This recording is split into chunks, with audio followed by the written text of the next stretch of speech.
Намаз 2. Джубайр бин Нуфайр рахматуллаху алейхиден риваят. Пайғамбар саллаллаху алейхи вассалям: Маға мал жинап, саудагер болуыма үкім берілген емес, Құдайыма тасбих тартып, мақтау айтып, намаз оқып, қайтарылғыс ажал келгіче сажда қылғандардың қатарында, саға өлім келгенше Роббіңе ибадат қыл деген үкім берілген, деді. Джубайр бин Нуфайр рахматуллаху алейхиден риваят.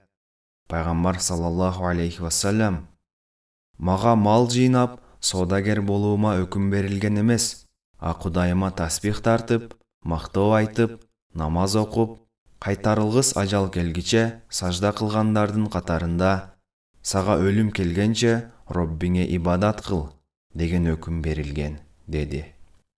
Джубайр бин Нуфайр рахматуллаху алейхиден риваят.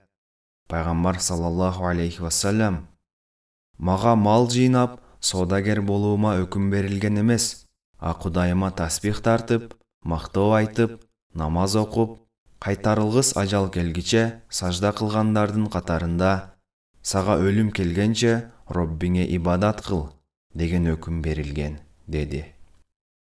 Шарху суннат Мишкат Масабих.